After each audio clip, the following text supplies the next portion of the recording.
Hi friends! Thanks for tuning in. If you like this video, please give it a like, comment below, and take a moment to subscribe to our channel.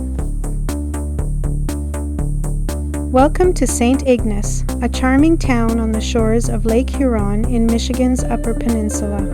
This community is often called the Gateway to the North since it sits right at the end of the Mackinac Bridge. The town's history stretches back hundreds of years, with French explorers and missionaries settling here in the 1600s. St. Ignace grew as a trading post, where Native Americans, French, and later British and American settlers all met and exchanged goods.